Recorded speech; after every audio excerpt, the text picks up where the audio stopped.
Well, hello everyone, and welcome to another episode of Jim and Rob Overanalyze Movies, the live video podcast for people who are looking for a deeper conversation about the films we watch today. Got a banger of the show. Let's jump into it.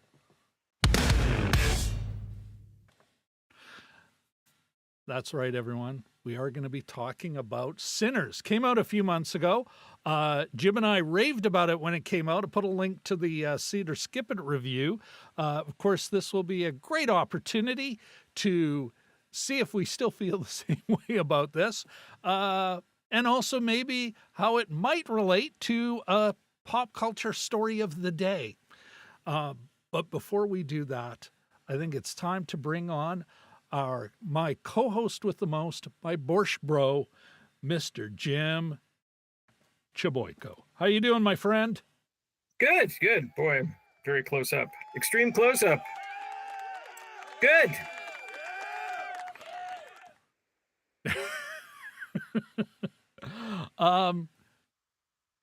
Jim, all good in the hood? It's been a while since we've been live. We've done a couple of See It or Skip It's live now. Most recently, Superman, link above. But what has been what's been the highlight of your summer? Because we have not done a live show, you and I, since Jaws. Yeah, was that last month? Highlight of my summer so far, Folk Festival is always the highlight. It's sort of like the middle of the summer for me, and kind of like a midsummer's New Year's Eve. You see friends that you don't normally see, or there's people that it's almost like Brigadoon. I only see them there, and I was like, let's get together some other day. Yeah, it'll be great, and we never do. So we just go there the next time, and you always catch fresh music and maybe reacquaint yourself with people whose CDs, kids, there used to be these things called compact discs, whose CDs you've bought in the past and things like that. So, that's generally the highlight of my summer, and one of them anyway. But it's going quick. You got to enjoy it.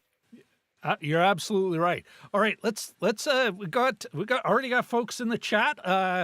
Nice. A friend of the channel, a guy who shouted at us, I think over a year ago on his own channel, on one of his own posts.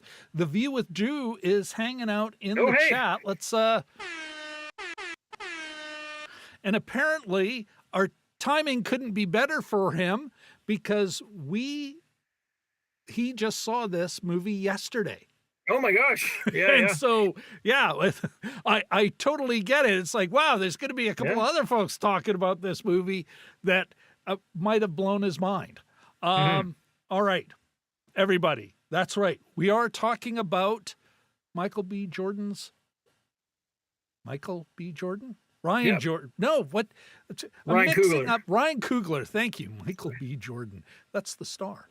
Ryan Coogler's Sinners, starring Michael B. Jordan. Damn it. Somewhere Michael C. Jordan's going, oh my God, not again. Here's the log line, folks. Where are we? Oh, yes. Trying to leave their troubled lives behind, twin brothers return to their hometown to start again, only to discover that an even greater evil is waiting to welcome them back.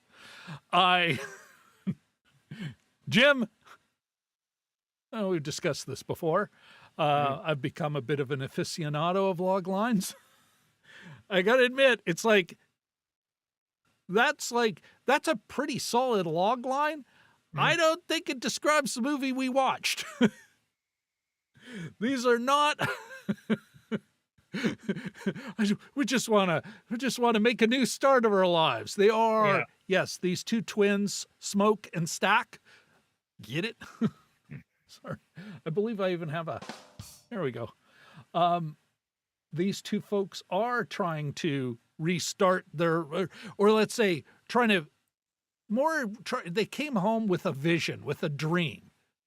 They went away to war. They lived in Chicago, made some money, and now they've come home to fulfill their dream. Of course, not necessarily an evil way into it, but an evil that besets them. Yeah. As they try and do their dream. Jim, before we get into the spoiler zone and I talk about the story of the day, what if memory serves, you loved this movie as much as I did when we saw it. Is your feeling the same, different, better, worse? What's your take on this flick? Well, I sort of rewatched it in chunks. My daughter was watching it, and it's a pretty louche movie to watch with your daughter, but she had already watched 2/3 of it, and it just in the side room, and so it was straight action, like the last 45 minutes. Yeah. When I joined her for it, so there wasn't anything. I didn't have to hide my own face behind a pillow at that point, because all the other stuff was gone. But yeah, no. Are you referring, Jim? Are you referring to the cunnilingus? Yeah, just the sort of the in your face sex. It's a very pro-oral movie, like unapologetically. And the amazing trick that Coogler plays here, I don't think I've ever seen this before, is there's tons of sex, and I don't think there's any nudity, which is kind of crazy, but he manages to pull it off. And but yeah, so basically I watched it in reverse order. I watched the final act basically with my daughter, and then I just caught up today and watched the first 2/3. So until the cutting point to the where, chase, has your opinion in general changed of this film? No, it hasn't. I mean, it feels a little less fresh, of course, because when we saw it, it was just like, wow. But other than that, yeah, I'll wait another year or so before I watch it again. But yeah, no, it's pretty strong movie. Yeah, I couldn't. I would go further, Jim. And I hope maybe this is one of my goals today, is by the end of the show that you are even more excited about it.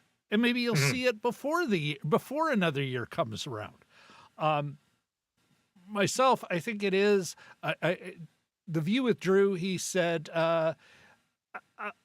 absolutely outstanding, best movie of 2025. It certainly is so far the most memorable film I've seen in 2025. Yeah. And I think it'll be one of those ones that'll rank up there with some of the greats you and I have seen together and talked about on the show together. Now that that's out of the way, let's, you know what? I think it's time to get into the spoiler zone. Yeah. And to talk about a bit of an ongoing story right now. And I swear to God, it's related, Jim. And that is Sydney Sweeney and American Outfitters and their American Eagle. Thank you. American Eagle Outfitters. American Eagle. Yeah. And their controversy, Jim. Their controversial jeans ad. Now, when this first came up, Jim, how did I put this? It first came up, and I'm willing to take, like, I saw it briefly and I'm like, okay, a little eye rolling on the, hey, our genes coming from our parents and they determine these things. It's like, okay. The overt sexuality, I can't call it sexuality, the overt objectification performance, reminded me of, and I cannot remember the character's name nor the actor, but the young woman, this is terrible. The young woman at the time who played the romantic interest in Transformers, the first Transformers movie.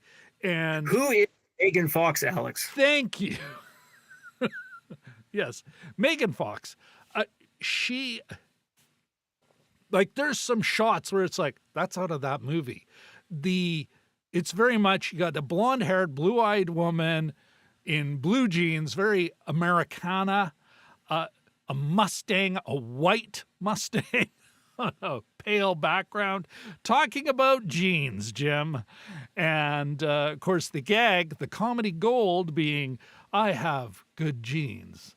Of course, Oh, it's a homonym. I get it now. Yeah, I know.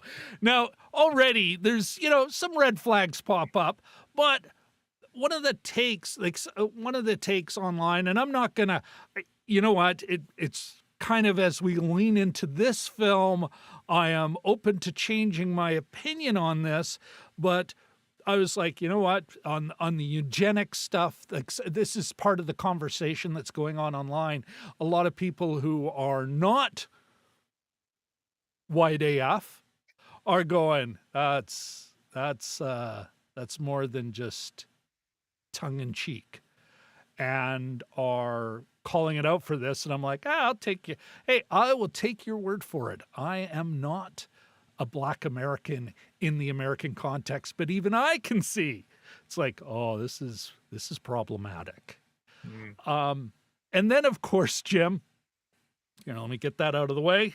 Let's when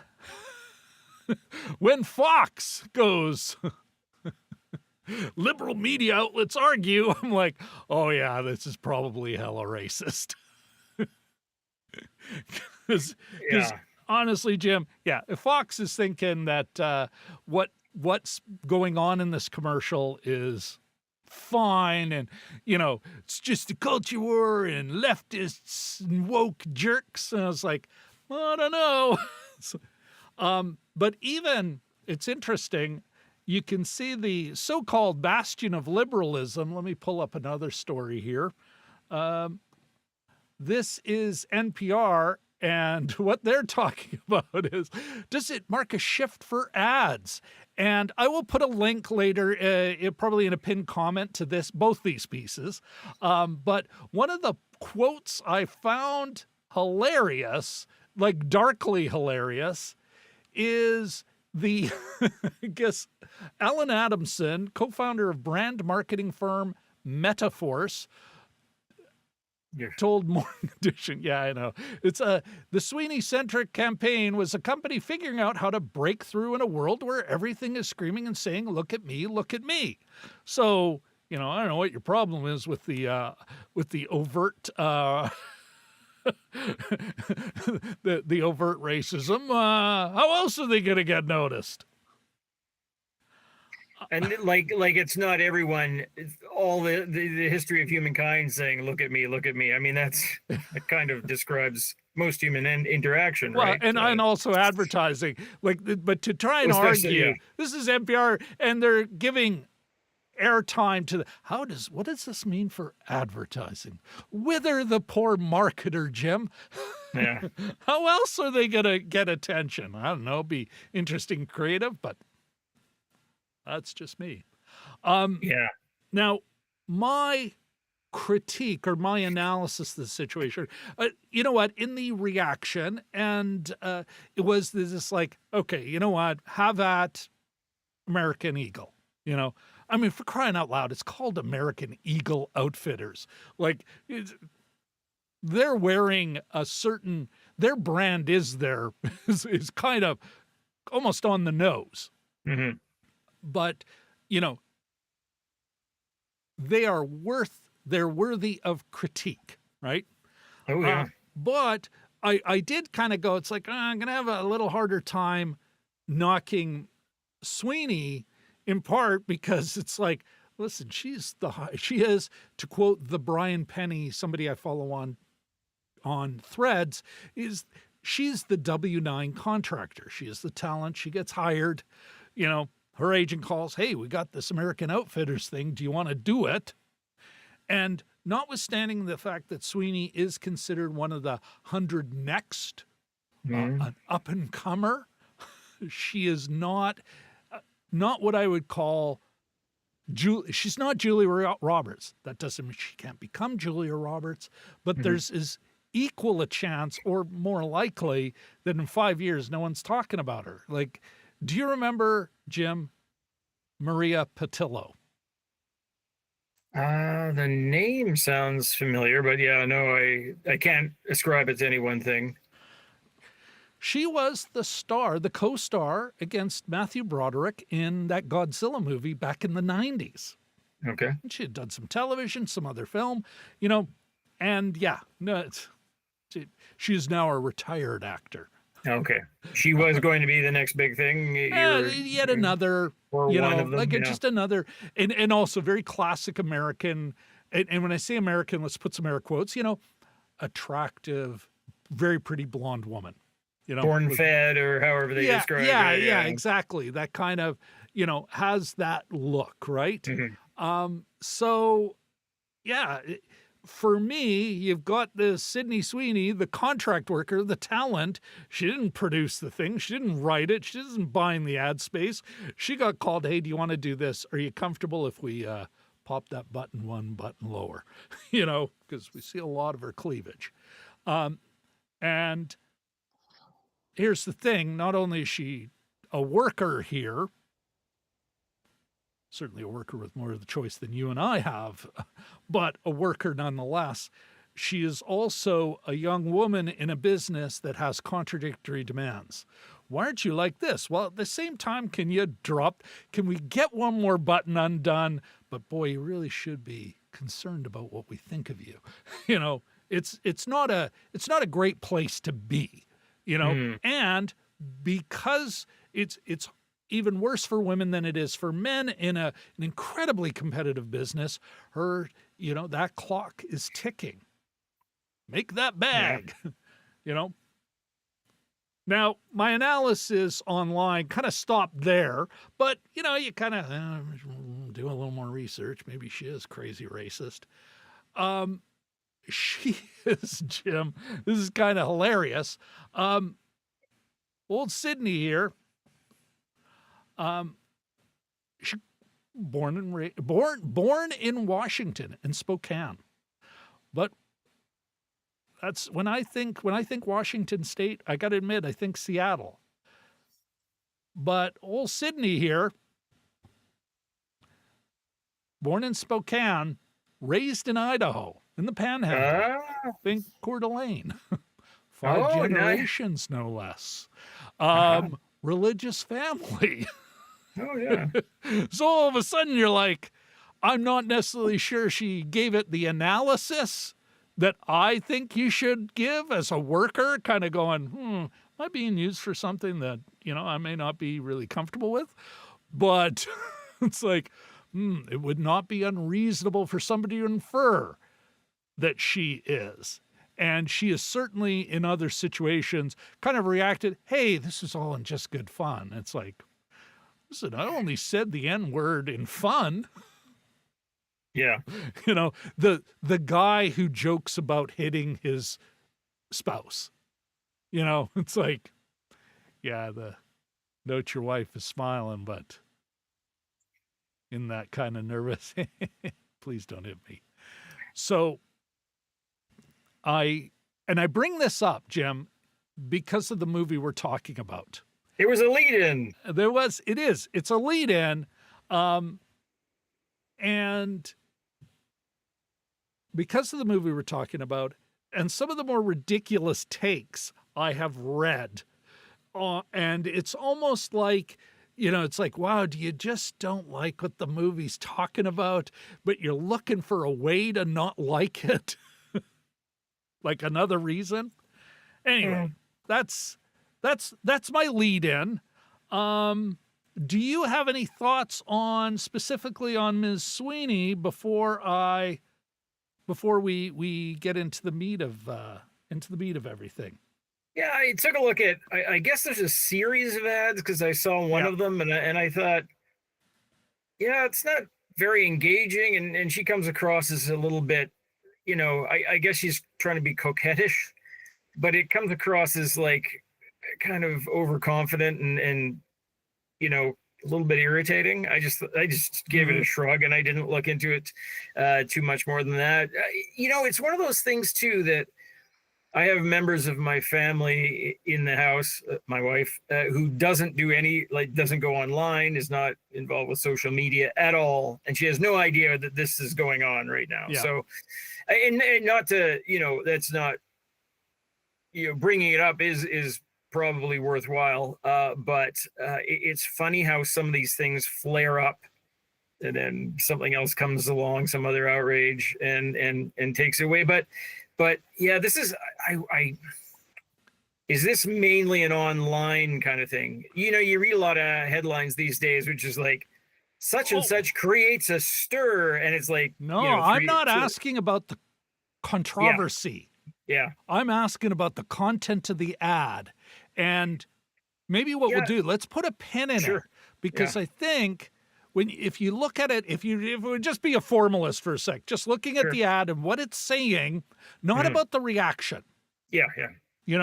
I've given you my analysis of critiquing her and, the relation of the talent to a product.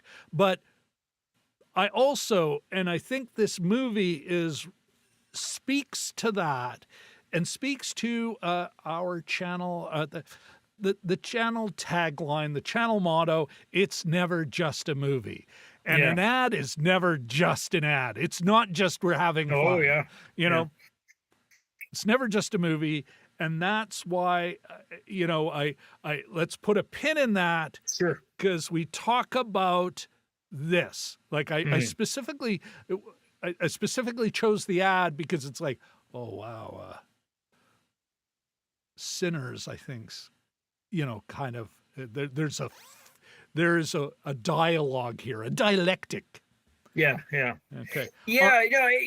Just a couple other things really quick, and maybe a bit tangential. If you look, I sent you the link to one conversation, I think about watches a few years ago. That was by a guy who sort of critiques men's clothing on Threads and on Twitter. Die Workwear is his handle, but he talks about American Eagle and some of its labor practices. So that's something, and also the ownership tree there. Which is billionaire oligarch, and Zionist. Yeah. So take a look at that too when you're that I think is a submerged part of this, but it definitely is. There's other things going on too. Yeah. Well, and I think that is for me, Jim, the thing about, and we should get to the movie, but the kind of the heart of my critique of the critique, that it's incredibly surface, and a lot of Sydney should have known better. I was like, I don't know. Should she have? Yeah. Why are we not talking about the producer of the goddamn thing? And what does that mean about how we talk about stars, and, and how they connect to the films we watch? There's a deeper conversation on this. Certainly. All right. Let's get back to this flick though. And Jim, let me give you my first question. Let me get out my notes. Oh, look, and there goes the pen. Sure hope I don't need that. I would say this flick it's about smoke and stack. I know technically there's kind of a frame here, and folks, we are in the spoiler zone. Suck it up. That it starts with, what's the character's name? Bear with me. Preacher Boy. Preacher Boy, thank you. It starts and ends with Preacher Boy. Sammy. But he is not the protagonist. He's kind of the Nick Carraway, the means by which we learn the story of Smoke and Stack.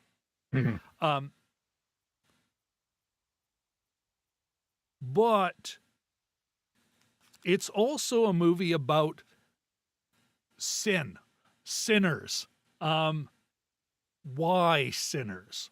Why do you think it's why is it called Sinners? Like I almost like it's like speaking to the heart of the flick. But I got to admit, I don't have an immediate answer. Like I know there's a lot of sin, both, oh, that's a sin. That's a damn sin. But at the same time, then there's like, oh, that's a deadly sin happening there. What do you think? Why Sinners? And that same for if Drew is still with us. Yeah, love to hear what he thinks in the chat.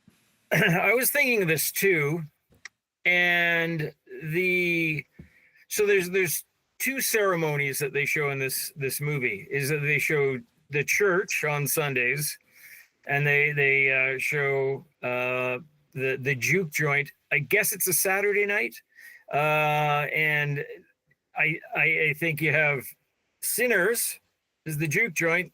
Worshippers would be the church, and I suspect it might be something in there. The people that go to the juke joint, they want to dance, they want to drink, they want to get down later on, probably sin. Or during, or just immediately outside the club or what have you. And it's very, to me, it's a very unapologetic movie. It's unapologetically sexual, and it's unapologetically violent, and it's unapologetically black too, I think, which is fantastic. There's a freedom here in this movie that sometimes when you watch a movie that's got black characters, it's almost like some producer might give them some notes and they put it through a white prism, and I didn't get that sense here. Oh. And to make it more palatable to us. Yeah.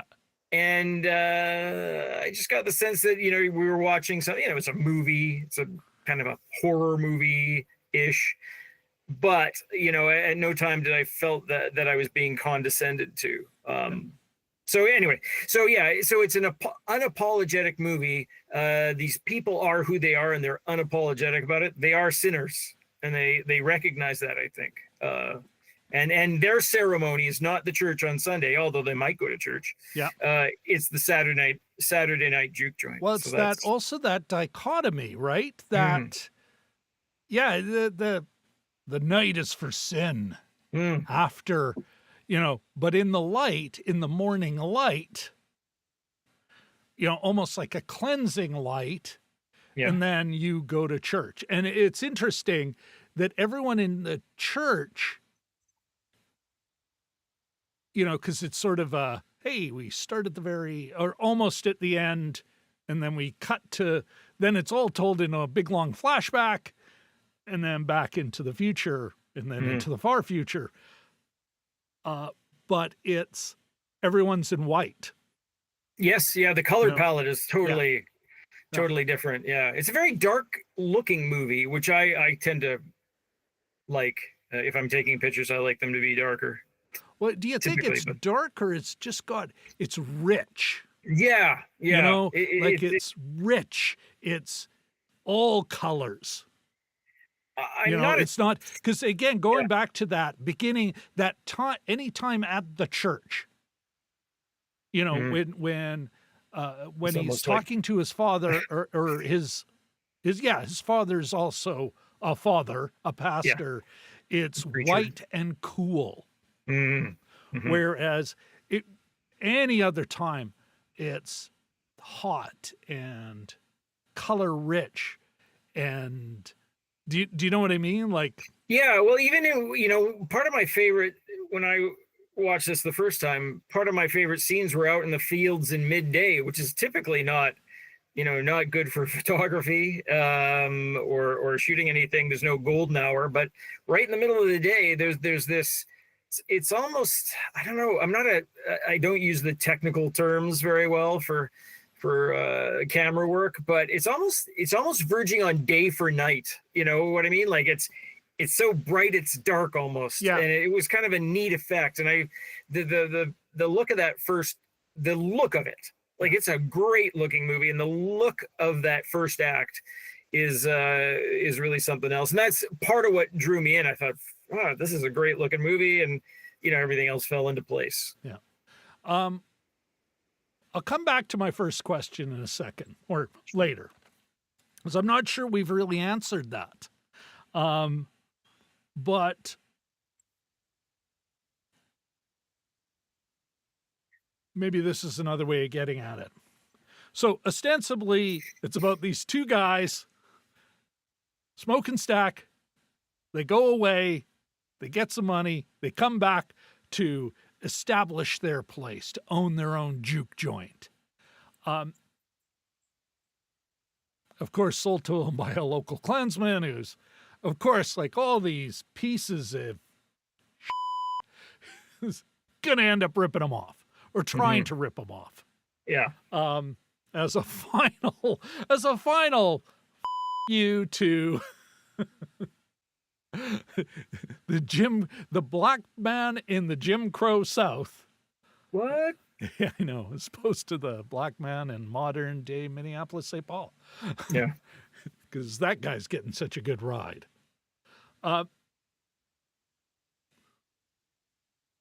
That's what the story's about. There's your log line. They have a desire, and then, of course, there's things go awry. But what do you think the movie's really about? Like, if Star Wars, yes, he's about a boy who goes to learn the ways of the Force and, become a Jedi like his father, but it's really a story about a boy who becomes a man. Learns that, like, that's its emotional story. What do you think the emotional story is here? I think what it is that these guys, these twins, Elijah and Elias, Smoke and Stack, I think they're trying to create something. I think their life has been one of destruction, and this, I don't know if this is because the second time I watched it, I was able to I had the subtitles on so I could realize who they were talking. Sometimes you miss stuff. And so, we're getting a little older. Yeah, that too. Well, primarily I was trying to really nail down who Smoke was and who Stack was and who was responsible for what. And the backstory was that Stack, the birth of Stack, killed the mother, and the father was really hard on Stack, which is maybe why he's the more violent one. So that's what I picked up from. She died. And he's also the one who protected Smoke. Yes. Yeah. Yeah. And he was, and the father picked on him, was more abusive to him, beat him harder. Basically. Oh, okay. Wait. No, I'm trying to remember. Yeah, that's right. So Smoke is the one who killed the father. Yes. Oh, well. Because he had already knocked out Stack. Is that anyway? You know what? Who cares? Move on. Anyway. So somebody can correct us in the chat. We got a few watchers. So this is a story about, they may appear confident and they have the skills and they're super dangerous guys, but nothing is stuck, I don't think. If you look at the backstory, they were soldiers. There's obvious PTSD going on there because you don't get the shakes like that for no reason.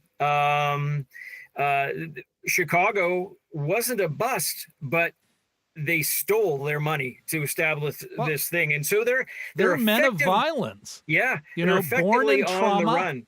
Yeah.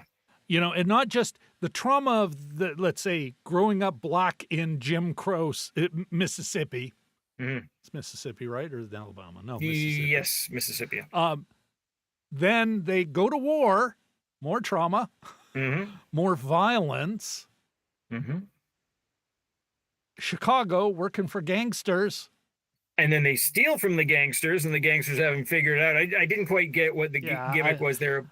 And even one of them tried to establish a family, and the child died as a baby. And the other one, couldn't hold a relationship together that was probably that might have been sort of good for both of them. So these are guys that they're trying to get together in the end.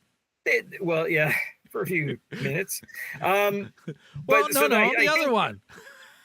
Yeah. Oh, yeah, that's true. Yeah. That's a lifetime together. Yeah. All dressed in white. And, so I think this is sort of not a desperation move, but this is like we got to build something. And even then, they don't think that they're going to make the money back. Like they midway through the night, which is supposed to be their big night, they're getting a lot of plantation nickels and things like that. Yeah. And anyway, so I think this is a story of these guys, they're hanging on with their fingernails, essentially, trying to build something. And they're doomed financially, they're doomed by the vampires, and they're also doomed by the clan. Yeah. Right. Well, and so in a way, you could say, or at least it's one of them, is that it's about how they were doomed. It is the story of this of their doom. That come hell or high water, somebody's forever taking something from them. Mm-hmm. And for one night, or for a portion of one night, they were able to create something.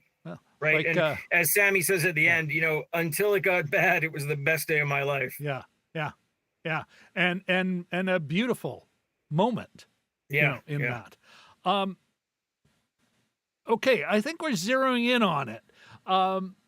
But there's other stuff going on in this film. Mm-hmm. I'm going to, and you know what? Let's start with this. I'm going to read a quote, Jim. Sure. I got a quote. I'll let you guess. I'll let you guess who said this. Is it Sydney Sweeney? This will be a tough one. Capital is dead labor. That vampire-like only lives by sucking living labor, and lives the more labor it sucks. The time during which the laborer works is the time during which the capitalist consumes the labor power he has purchased of him. Is it Augusto Pinochet? Sorry. Another movie about a vampire bastard. Yes, yeah. Who fucking gets away with it because, South American fascists. Oof. Was it Karl Marx? Yeah, it was Marx in Capital. But I think, though, I brought that up because here's my question, and I'm providing one answer, but I think there are other answers. Why the vampire? Why in this story? I don't think it's just, I want to make a vampire story. This story works because the bad guy is a vampire, not a zombie, not a werewolf, not, there's other horror bad guys. Could be a mummy, a witch, Okay. But ain't never had no Egyptian exhibit go through Jackson before. But why? And this is for those folks who are watching or listening in the background. Yeah. Why do you think Coogler? Why do you think Coogler chose vampires? Why do you think the bad guy, is so effective in this film? Yeah, that's a good question. And he's a real particular kind of vampire. Like at first I thought, well, he's almost like a cult leader. Like he's sort of promising things that cult leaders do. But then later on he gets a little mean. So I thought, oh, there you go. He was almost like, for a bit, he was almost like a hippie vampire. Like he's just like, come join us all. It's all love. And we live in a smooth talker. We live in a great society. And I think there's aspects of it. I don't know if it's so much an interesting choice that it was vampire, but that it was an Irish vampire. The Irish having been sort of sat on for centuries upon centuries. let me. That's why I got this story, and it is already in the description, folks, as a great resource. Now I figured out why I look so red there. All right, I will fix that shortly. But because you're a vampire. This story, because I'm a vampire, that's why I need the red. Come join our we show. always shoot late. Yeah, exactly. I'll just have never-ending guests. Invite us into your program. I've got this up. It's a great piece by what is the there we are. Rachel Stewart, a senior lecturer in criminology and deviant identities, Brunel University of London. But it goes into some of the history. There is actually a history, and this kind of hooks to when we first see the vampire. Who is the vampire running from? But the local Choctaw First Nations, the Choctaw indigenous folks. And there is a past there, because if you go back, and this is what I found fascinating, Jim, is this apparently, and I didn't know this, but during the famine, the potato famine, which is a totally constructed thing, the British, the English did it, to the Irish population, the exploited Irish population, starving them through policy. The Choctaw Indians got together, raised and sent money. Because, I'm sure they were fine in the 19th century. And so there's this solidarity between these folks. The writer goes even further, because she, picks a couple of the song that he uses to try and lure, like a preacher would, like any of these. The song is so important in this film, and she is making the argument that he chooses a song that actually references, after independence, some of these mothers and child, these, the predecessors to the Magdalene laundries, where mothers and babies' homes, where they recently found over 700 babies, because the Catholic Church is just so awful.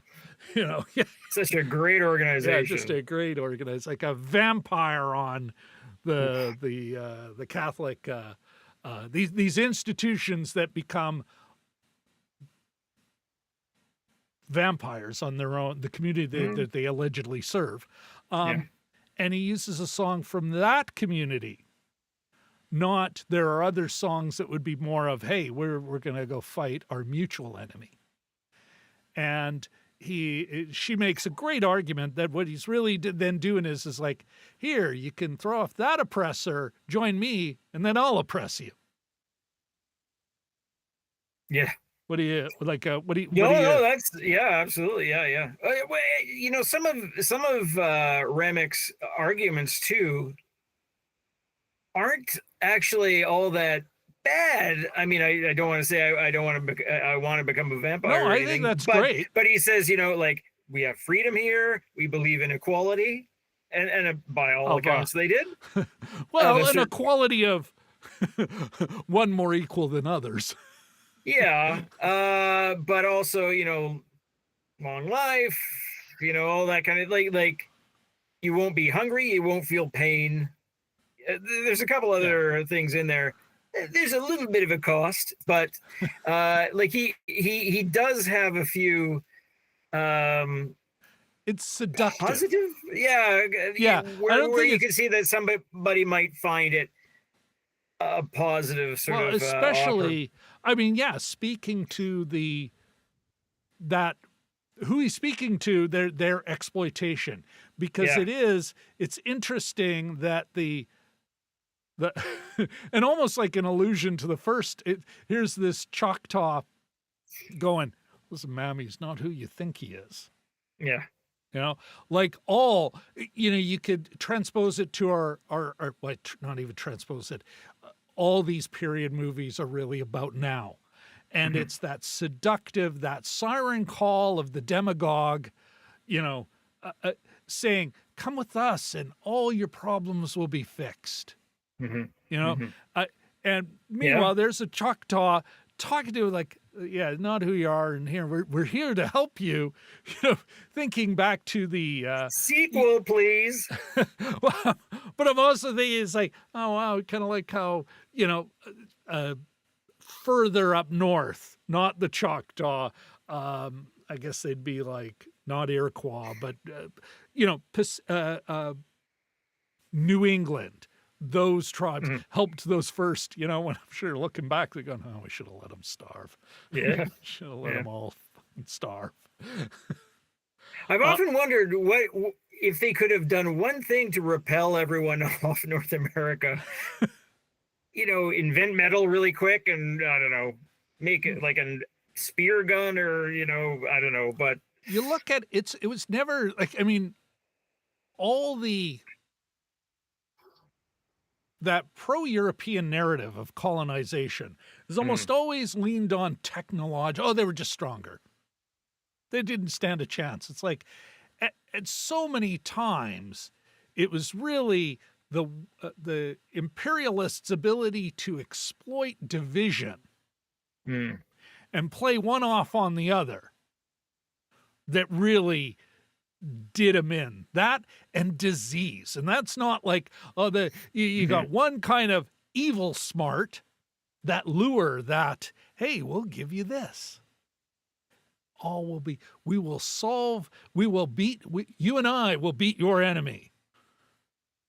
You just have to give me, it's everything's everything. The guy and the horse going, well, if you give me a lift and I'll set you free and you just need this bridle. That's what Remick is offering. Is that, trust me, you'll be free. Just put this bit in your mouth. Yeah. I mean, to answer your earlier question, I think there's a metaphor that we've used a lot of already tonight. Vampires are very metaphorical. You can describe any number of current industries as vampiric, I guess. Vampiric? Vampiric, yeah. Whether it's banks or, insurance, especially down south, that kind of thing. But I think maybe that ability to sort of reason or bargain or cajole or something to that effect. I think they're more persuasive villains than anything that's strictly might. Yeah. Like a werewolf or something, like coming back to the sex in the film. There is what's interesting, for all the sex that we see, it's always the mutual attraction. It's all mutual. Even when Stack is giving Sammy the lowdown on oral sex, this is how you do it to pleasure a woman. The sex is super equal and it is sexy in a way that now I get to talk about Sydney Sweeney. That, my friend, is not, it's not sexy in the end. It's very objectifying. It's uncomfortable. You're being seduced like Remick is trying to seduce his victims. American Eagle is trying to exploit and seduce its customers and exploit their fears. And it's the same thing Remick is doing, because all the sex otherwise is super just honest and real and visceral. And maybe a little squishy, a little real, but you're right. It's never objectifying.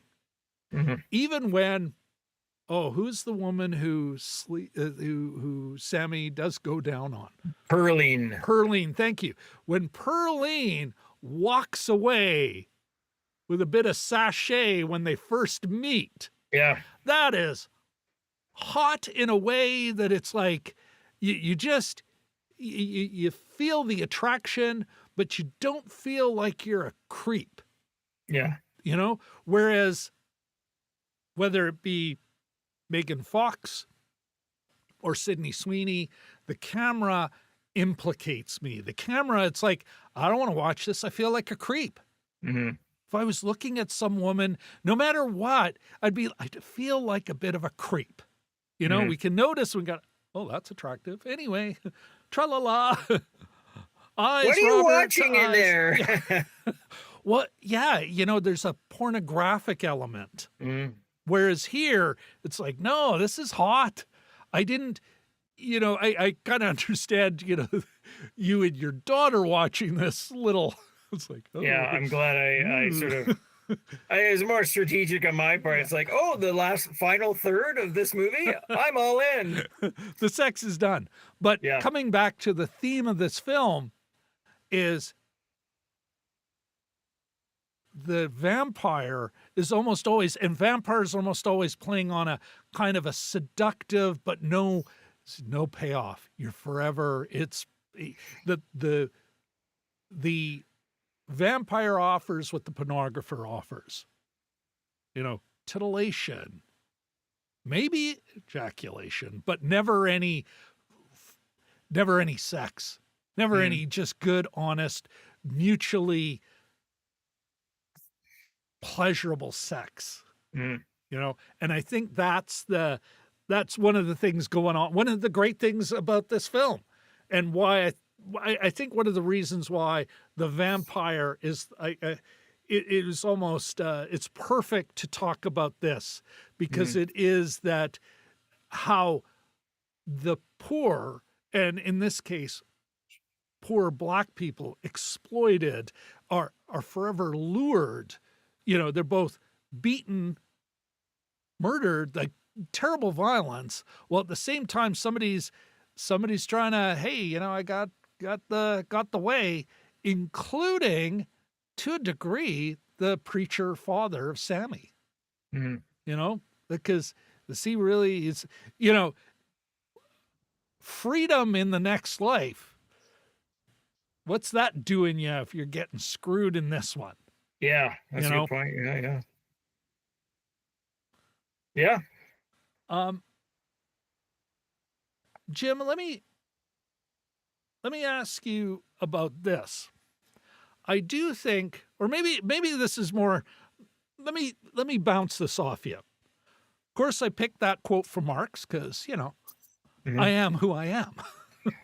But I also think that there is not just a critique, a general Jim Crow South. I think there is, in choosing the Irish, there is a group that was exploited and then given kind of a, hey, you know what, at least you're not that guy. Because, you know, where did the Civil War race riots come from? A lot of anti-Irish sentiment, local pure wool, and then all of a sudden you add in, well, we're not going to fight for, you know, against those N-words, and all of a sudden it's this weird opportunity for the Irish to go, listen, we're white like you are. We're not them, you know. And it kind of, and this is going back to my Sydney Sweeney thing, because I will not give this up. What is Sydney Sweeney missing? An analysis to kind of go, you know, who cares if you are being exploited like everyone else is? Your check is bigger, but you're still being exploited. In the end, the billionaires financing you right now can cut you off tomorrow if you're no longer delivering the services they require. They will suck you dry. But beyond that, you know, why is the juke joint going to go under, even as popular as it is? Why will they go broke? Because nobody has any real money. No. You know, it's that company script, and they need money. It is the blood of business, and And there is this guy, this savior, this Irish preacher going, I have real money, and I think that is there is a not necessarily intended, but still a critique of capitalism, in that, and a critique of credit, like a thing that has always been denied, in redlining, in banking, how, oh, you're black, you're not getting a loan, you're not getting real money. How else can we keep your ass poor and own you, even though we're not allowed to own you anymore? But this is a way we can. But even for the Irish, for anyone else, it's like, what? You're not that much better. If they'll lend you to buy a car, they've just lent you to own you and give you an expense that makes everything else harder. You dumb. I don't know. So what do you think? Or am I getting a little too Marxist in this world? No. I think it's a good critique. I mean, everything's limited in this, right? They have no other way to make money except from the crowds that show up that don't have money themselves, and their treasure chest, let's say, that's limited. Yeah, their bankroll ain't gonna last that forever. Windfall that was like a lottery ticket almost, and they're gonna spend it all. Or they're gonna get it stolen from them. Like, remember the Delroy Lindo's character, and he tells that story of the money they made and how he drank it all away, but the other guy was gonna open up, I can't remember what. Hotel or but something? Open up a business. Yeah. And what happens? They roasted him, went, ooh, you should not have that money, and basically lynched him right there and lied about it.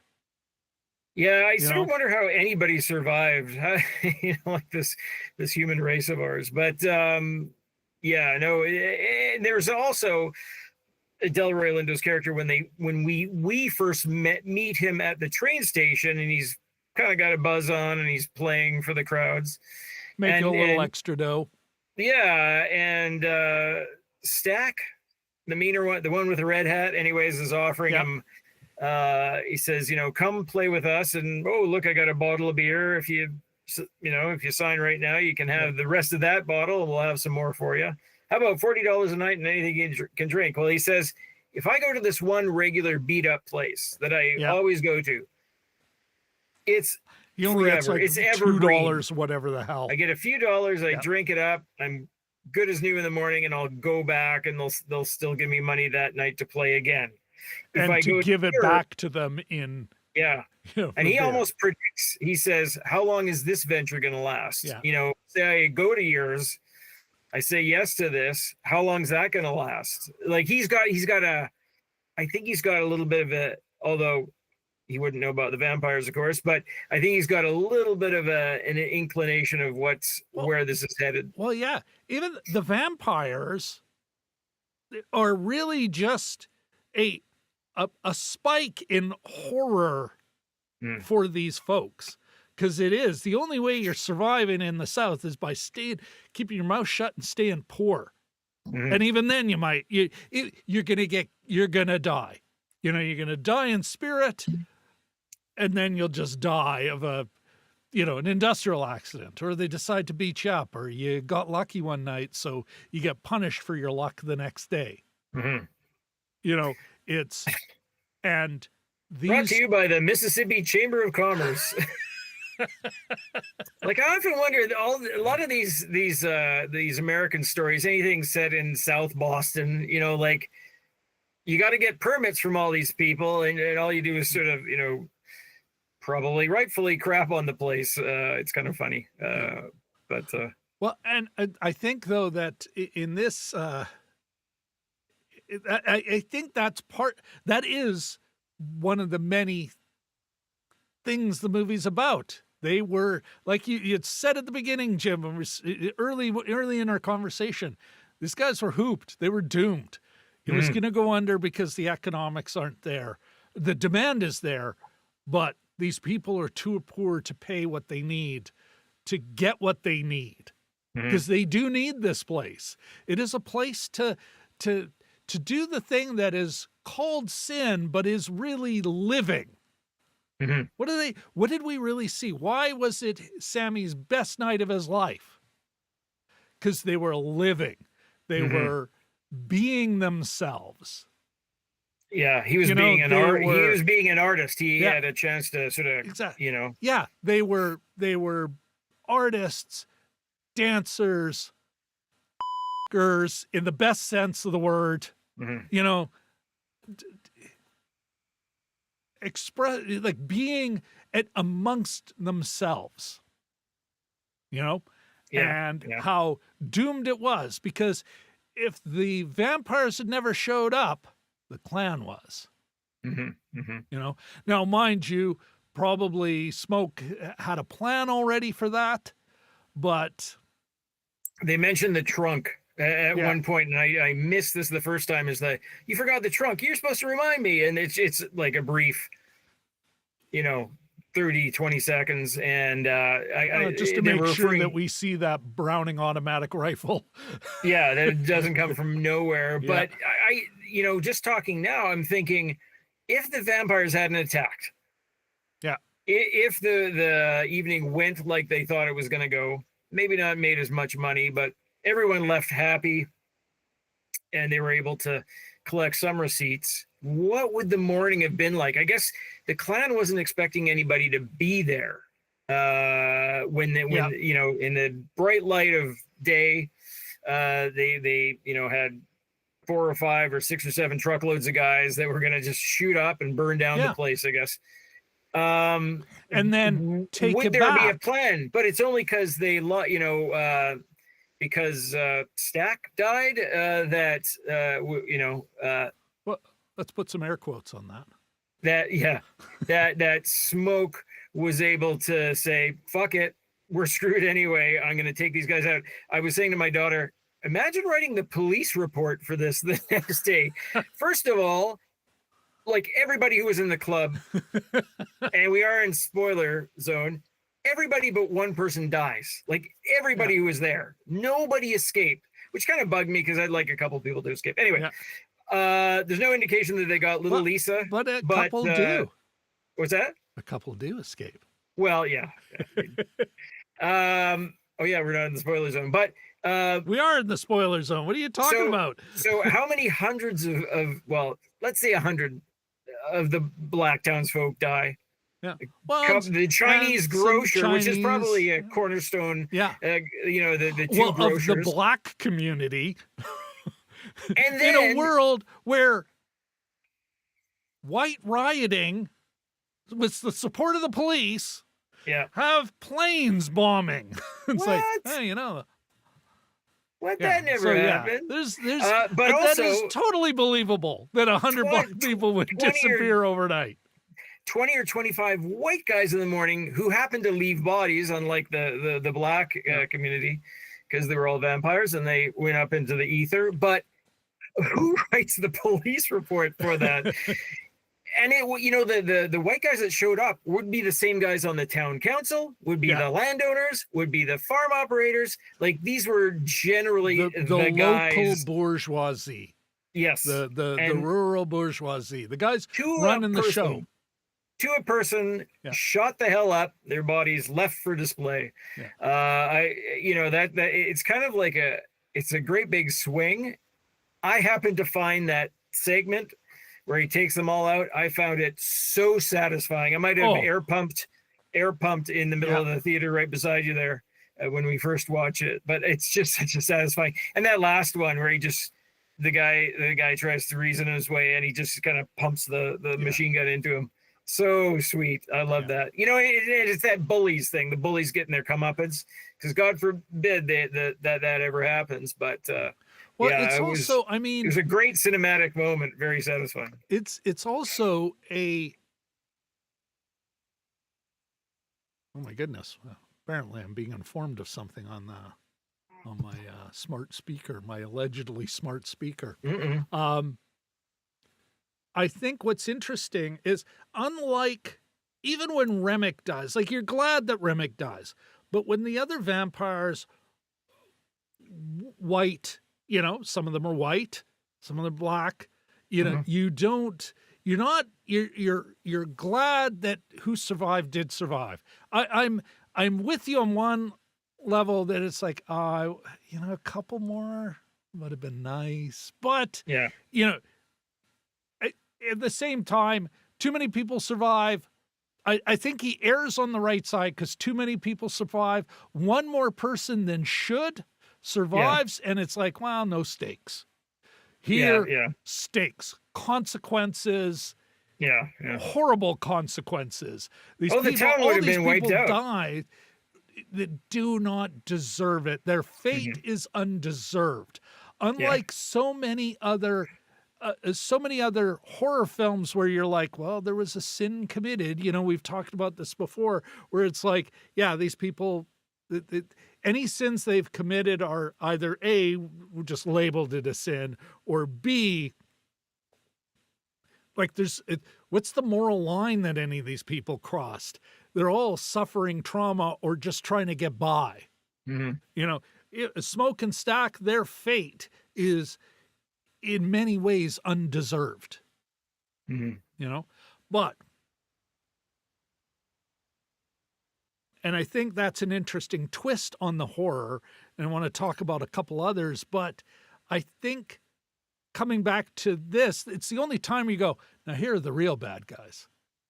I mean, Remick was evil and he had to burn, but the whole reason this whole scenario is there is because of these local burgers, the local, like you said, the local town council, the local chamber of commerce. It keeps these people exploited and suffering and powerless. And is only coming back basically just the most cynical ripoff. It's like, I took these boys' money and now I'm going to go kill them so I can have my barn back. Like, yeah. So I was with you. They're fine.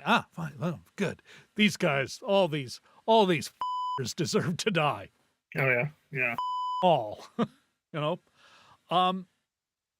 but on that, come back to this question for you, Jim.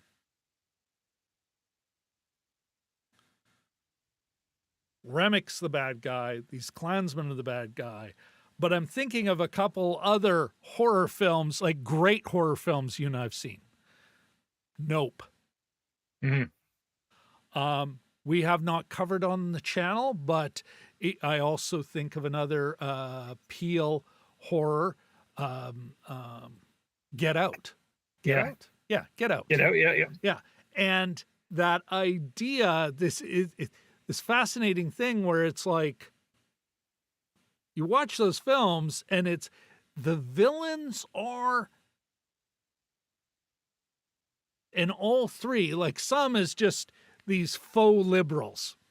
Yeah. But they're rich. They may be white, because right now that's where the vast majority of the rich are, white. I would have voted for Obama a third time if he ran. I think that was one of the lines. Yeah.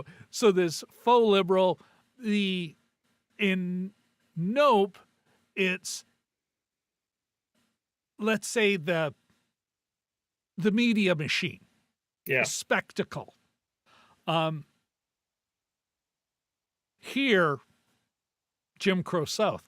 But in all three, in the end, I come to the conclusion that it's like, unlike, say, a horror movie aimed at you and I,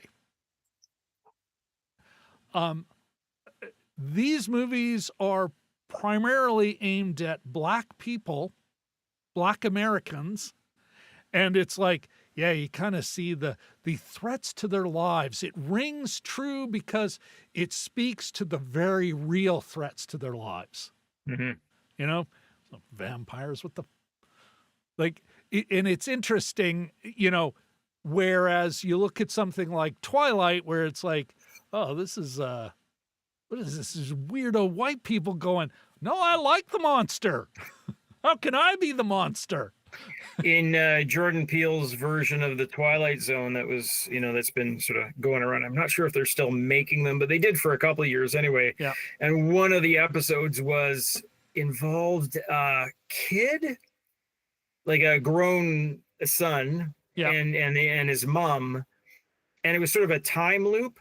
And this sort of evil cop kept trying to stop him from speeding or having a broken tail light or something. And they couldn't escape. Yeah. They couldn't escape the cycle because there was always some excuse Always that this some BS. cop had, and Yeah. it was pretty pretty claustrophobic, and that speaking as a white guy, it was pretty terrifying. So I can't imagine. And that came from someplace, right? Yeah. Well, and I think though, like unlike you and I, this is not to say that there isn't anti-black, let's say anti-black racism in Canada. Of course there is. Yeah. But it has a different valence. So when we look at a movie like this, I don't feel implicated in the way, let's say, when we saw Blood Quantum, where it's like, ooh, because you even see in Blood Quantum, great Canadian horror zombie flick, First Nations creator, Indigenous people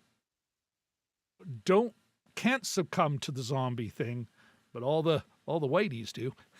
Yeah. And there I feel implicated and at times incredibly uncomfortable. But also kind of like this, where you got these two brothers and this kind of, you got the one less vulnerable to his immediate urges. In Smoke versus Stack, who's, a little too just not, doesn't have the same self-control, let's say. Yeah. One's also a worrier and the other one's more just sort of like a little bit more spontaneous. Yeah. Devil may care. Yeah. But I'm thinking about this and in relation to Blood Quantum and Lysol, because you need these characters to kind of break the protection. And how does it all go sideways in Blood Quantum? Poor Lysol. But that these guys are created by the oppressive systems they live in. But for me, it's like, the freedom of not feeling implicated is understanding that, you have more in common with these folks than you do with the rich assholes who are really running the show. You don't need to be MAGA because you will never benefit from it. Did the Klansman who was first, taken over, like who was the first victim that we see of in the movie of the vampire? There's a couple of Klansmen, but they're obviously sharecroppers. Klansmen, Klanswoman, and they're even related to the guy that owns the mill. I mean, it wasn't his nephew or something, and they still can't, they are poor. They're going to stay poor. He's a member of a thing that will never give him the benefits and only the ego. But no real material benefits. He is on the bed in the corner. Just in case I need it, Well, you never great know entrance, like fantastic character entrance, by the way. Remick, just that overhead jump. Where he's just like, and he lands and then runs to the cabin. That's nice. Nice work. All right, Jim. We have talked about this film a lot. But I think it is time to wind it down, although I suspect we could go on for quite a bit more time. Did we actually answer any of our questions? Before we get into final thoughts, though, I think so. I got to admit, I'm like kind of in the.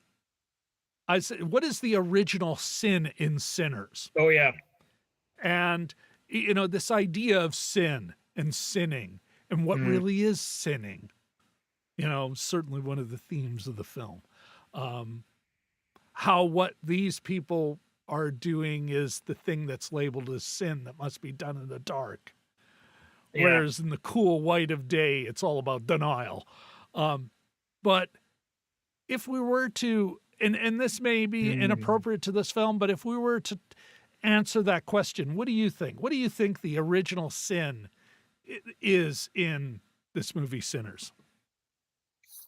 Maybe it would be something, I guess, I'll give you two answers. I think one might be pride of some sort. But not really. Not like it's maybe them assuming that they could get a. No, that's not even a sin though. What I would, one sin is this: when you establish something, maybe not a juke joint, maybe something else. When you're trying to establish a business. That's sort of a quest, maybe not for immortality. That's what they often say about the art. I want to get a book out there with my name on it before, I go, or a painting or a sculpture. Sammy has his music, right? And that scene, I sort of appreciate his role more now. I'm reading a book called The Golden Spruce by John Vaillant, and it's about a spruce tree in BC that was cut down. That was gold. It was a unique mutant, and it was cut down by a white logger that had reservations about logging. So he took it upon himself to cut down the sacred tree because he thought it was bullshit. Which is, thanks, guy. That's just, he had a neighbor in the news today. Neighborhood hole. Up yet another thing for yet another awesome thing for the rest of us. I just want to punch this guy, but he's stronger than I am, and he disappeared immediately after. Anyway, but they talk often about sort of the role of community, how stories belong to one group of Haida, one tribe or one clan of Haida. Sometimes if you ask in the southern Queen Charlotte's or Haida Gwaii about the story of the Golden Spruce, they'll refer you northward. They say go up to Masset and talk to the elders there. And the elders might even balk at that. They might say, well, I'm not the elder you should talk about. So certain people own certain things. But I just, and he said, the writer writes, it's like that with Hawaiian, families in Hawaii having their own guitar tunings and songs that are owned by certain seen to have been owned by certain clans.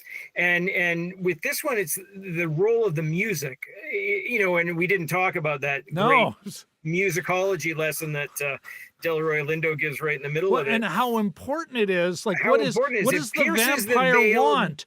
But the magic, the magical power of the musician. It pierces the veil from the living to the dead, right? Yeah. And so so what I'm getting at is it some sort of quest for immortality that's the sin here?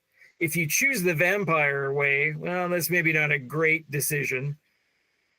Sammy becomes famous. He's seen as a classic blues musician. He has a 70-year-long career. We're meeting him in his immortality 80s. in a different way. He gets immortality in a different way. And he played by Buddy Guy. And it's sort of a great, it's a great coda or a prologue, epilogue to the story. So I sort of wonder if it would be around the question of immortality. I can probably refine that thought a little better if I had a little more time, but maybe it's something to do with that, because I don't think it's just sex or greed or pride or anything like that. I think it's maybe thinking that you can do anything that would make you immortal would be an initial sin. I think it's something around that line. Yeah. Let me give you maybe a little more on the nose read. The original sin is really the original sin of,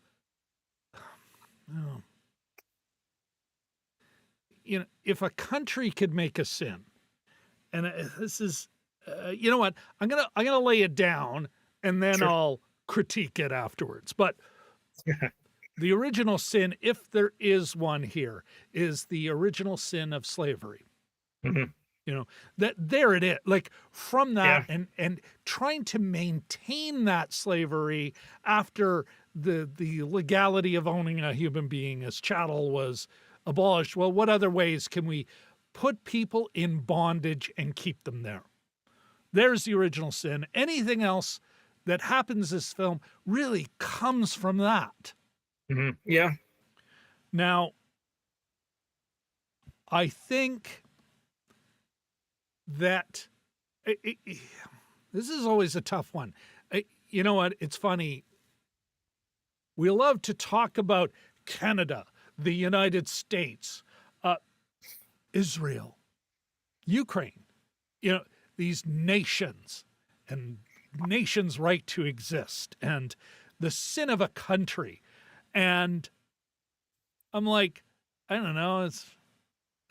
Jim, I'm neither ashamed nor proud to be a Canadian. It is what I am. I know I'm lucky. I am incredibly fortunate that I was born to be a Canadian, to have that legal status.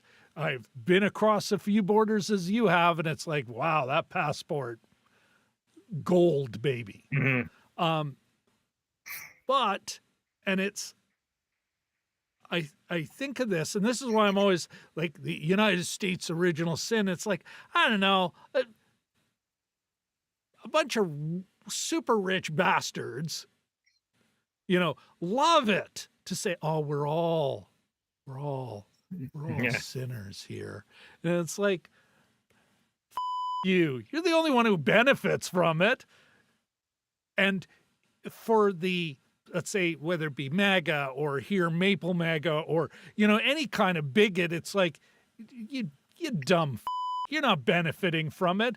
You get a slight ego boost in thinking you're better than that person, but you are as exploited, or maybe not as exploited, but you are still being exploited. You're still being screwed. Part of it. Yeah. You are in no way does this mean you're, what is it? It's a paraphrase. I think it was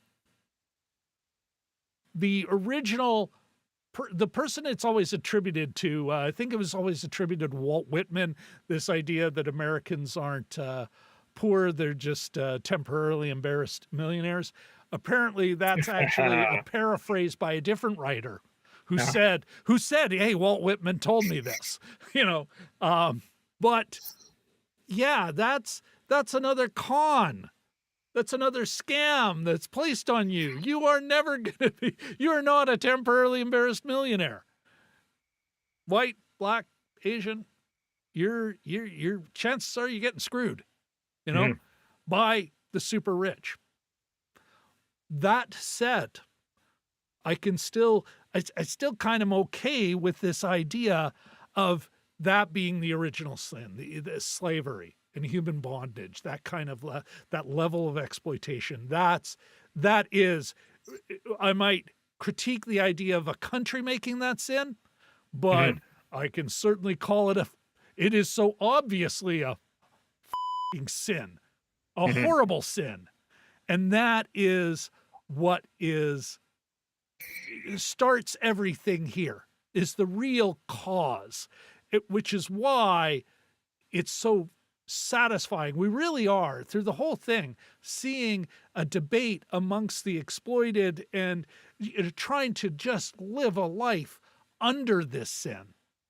In spite of it, doing their best in spite of it. And I think that's why, even though we do not know any of those guys except the one bastard who sold them the barn, what is he, the mayor or the sheriff or whatever the hell his actual title was. That's why it's satisfying, because I think in the end we know the real sinner, the real sin is that. Any of the things, even the horror, you know, the violence, Smoke and Stack have visited upon others.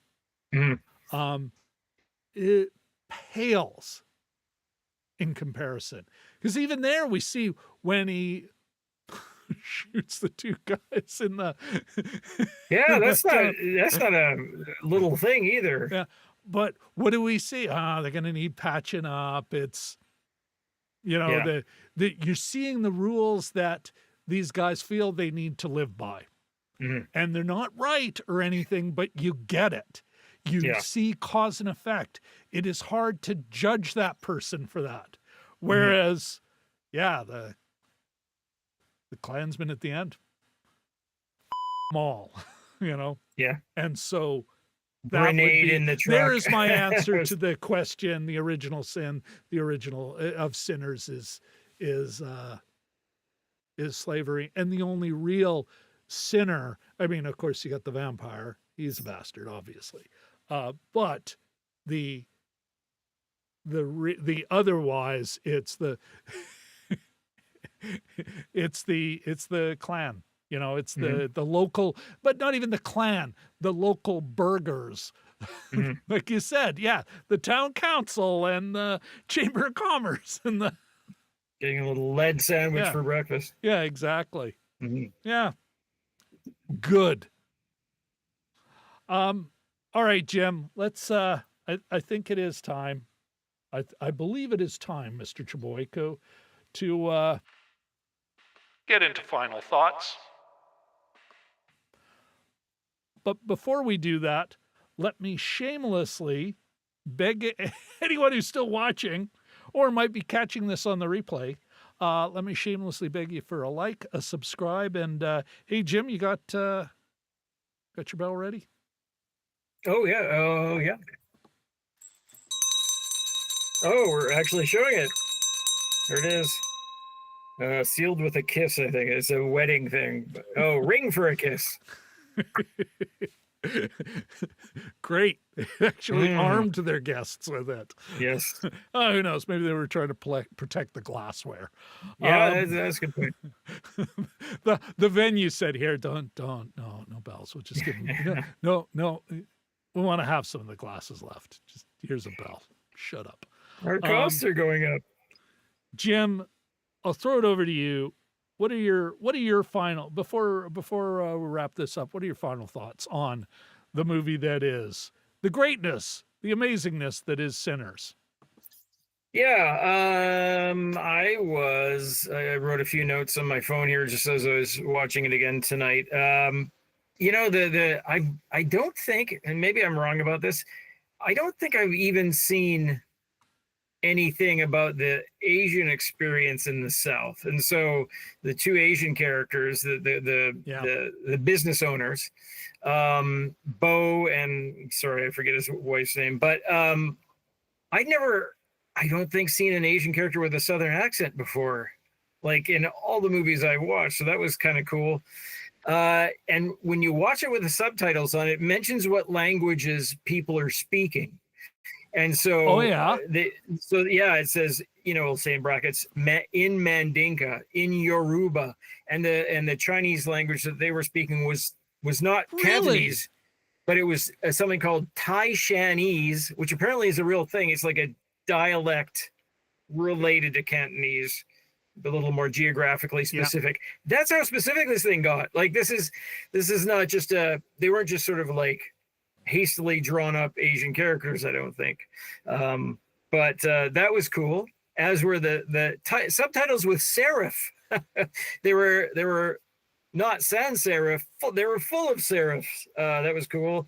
And my last point, well, after a sequel for the Choctaw Indians, please, or a prequel featuring Michael Grey Eyes, you got a hit on your hands. And what was my last point? Oh, so at the end of the folk festival, they end up with 3 songs. It's the closer, and all the musicians that are still there that played on the last day, they sing 3 songs, and one of them's Wild Mountain Time, which is the one that when Haley Steinfeld comes to see them to see if they have any money to actually spend there, that's the song that they're playing. Will you go, lassie, go?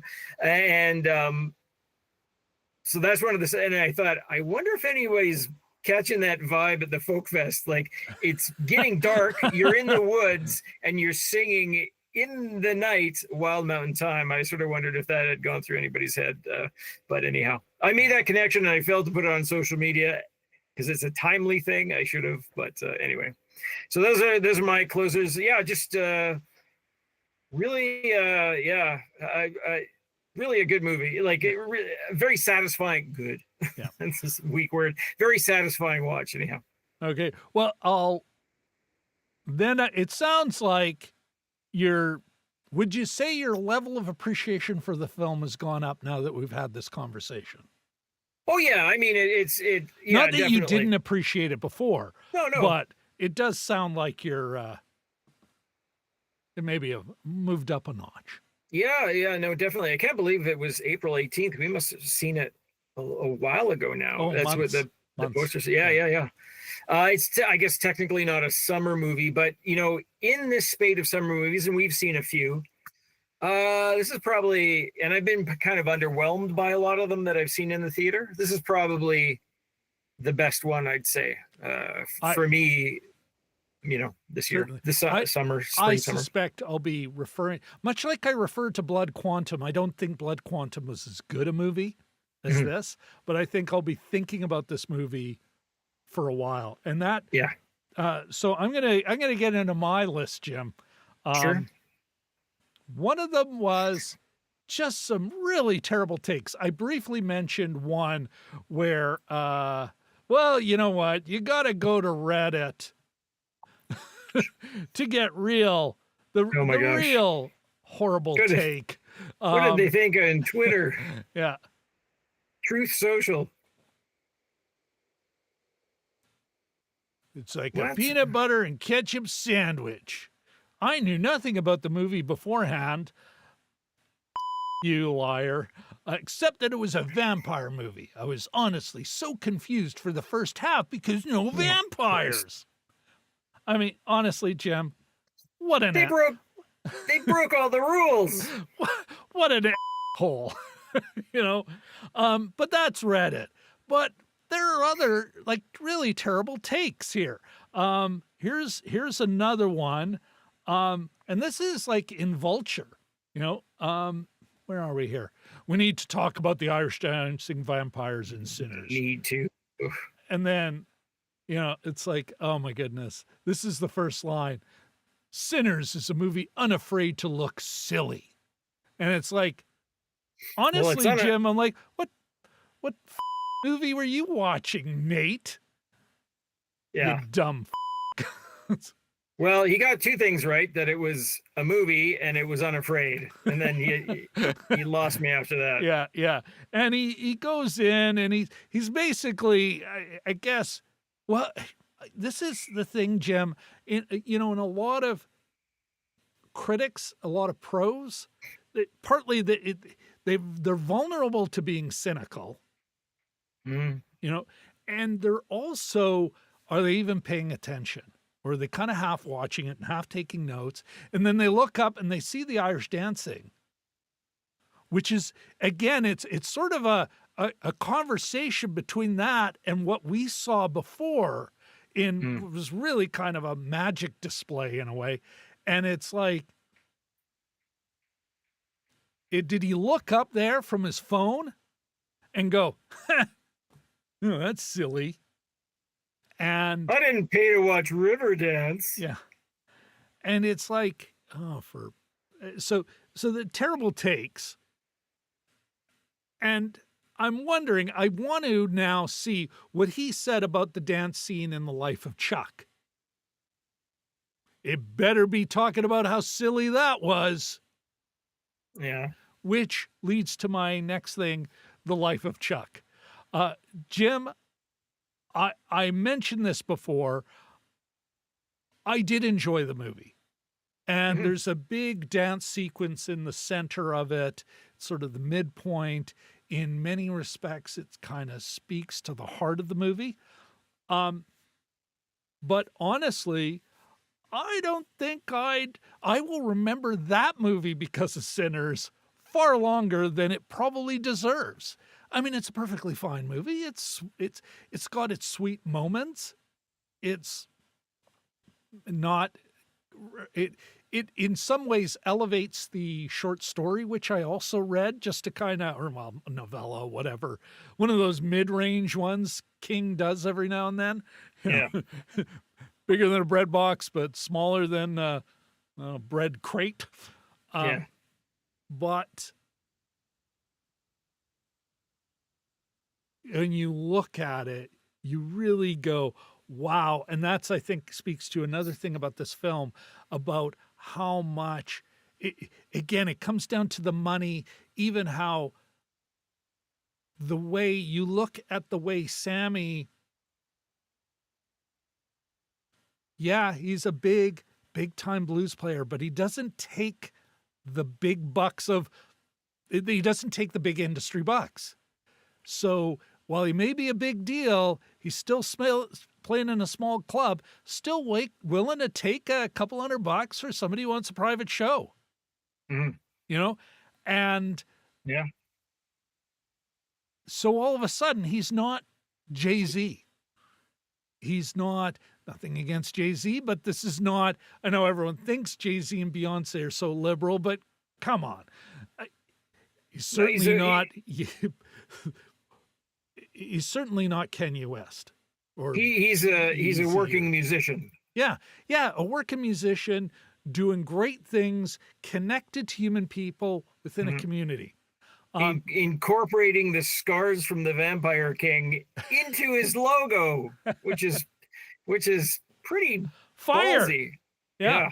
Well, and I think that is that. There you go. You kind of see in this history lesson we get, well, many history lessons that we can get out of that we can draw from this film, that we can springboard and research further. And I will refer to a link shortly, something you sourced for us, Jim. But it's a great, it kind of shows in this dichotomy, this conversation, this dialectic relationship between the life of Chuck and this film. And you kind of go, wow, behind every cool white guy dancing, there is a history of black music. That goes like, it's like, wow, it's like, oh, you know what? We really like that. We'll just modify it so we're comfortable with it. Yeah. You're a black person, unless you do the things we want you to do, no coin. We'll just take it. And then I think, you know what? I mean, there's so much more going on in this film, but I think it is a great example. I mentioned it earlier, but it's a great example of it's never just a movie. And further to that, Jim, you had found this. It's also linked in our description. This is from the website Black Perspectives, which is really African-American historical and intellectual society. It's an academic society, but they did a syllabus, the Sinners movie syllabus. Oh wow, it's been a while since it is extensive. And so you can, you want the historical context, there it is. African-American Christianity and spirituality, there it is. And of course, it's done by academics. So this is no light, oh, you can watch this YouTube video. Yeah, exactly. It's not the BS that I usually provide. TikTok. Here's a link to the Wikipedia article. Blues music, African-American art, poetry, and literature in the Jim Crow era, the Great Migration and Great Depression, including, I noted at the bottom, Hammer and Hoe, Alabama communists during the Great Depression. That's very niche. It's all there. African Americans in the military, Jeez. Gender dynamics and social structures, resistance and early civil rights activism, black horror and vampire lore. Whereas in The Simpsons, the Blackula and then the Blunch Black of Bloater Blame. Here we have The Paradox of Blackness in African-American Vampire Fiction by Jerry Rafiki Jenkins, Ohio State University Press. Wow. Further, educational resources and pedagogical approaches. But it's just an awesome, and then films, TV series, other websites, like including the Southern Foodways Alliance, an organization I'm familiar with. Yeah, the link is in the description, folks. I think this movie is worthy not just of your time. You won't just enjoy it, but you can pull so much more out of it. Certainly a lot more than Nate did over at Vulture going, well, that's silly. It looks silly. Yeah. What a putz. Oop, yeah. Pop that pee. Yeah, what the hell? I'm going to lean into it. What a putz. Yeah. All right, Jim, anything else we want to add before we wave goodbye to everybody? Yeah, so I just want to say all kinds of reasons. Oh my goodness, Jelly Duck in the chat. We're just ending, Jelly Duck. You crazy guy. He's number one now, I think. Great he was great number to two. see him. He was number 2, and then he became number 1. Oh, that's all kinds of crowns. But I was just going to say, most of the things on the summer top 10 or the year top 10 lists belong to other properties, whether it's Minecraft or they're parts of other franchises. This is an original work. Reboots. This is an original work. It's made upwards of, multiple hundreds of millions. 365 when I looked. So about a third of $1 billion. So yeah, I'm good cheering this one on. An original work, not connected to anything else. And Coogler had the guts enough to kill virtually everyone off. So I don't think we'll be seeing these. This isn't going to be part of a franchise, a Rolling Stone down the hill there. Well, wait a sec though. You could have. You could. Stack and what's Haley Stanfield's character's name? Oh, yeah. Grace. Sorry, Grace. No, yes, not Grace. Grace. No, Grace is the Chinese woman who Mary. wants to avenge Mary. Thank you. Mary, so yes. Mary and Stack could have a sequel. Or we could see something through the Klansman's eyes. I'm just kidding. Well, Martin Scorsese, it's like, yeah, but what about the villain? Yeah. Why are we not spending more time with some racist piece of shit?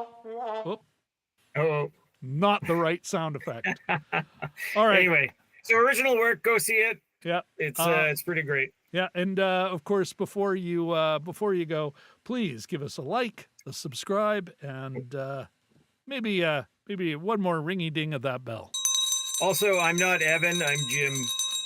Oh, for crying out loud! It's okay. You are not. Evan's All a cool right. guy. Well, you know what? We're a volunteer operation. It took me half the show to see it.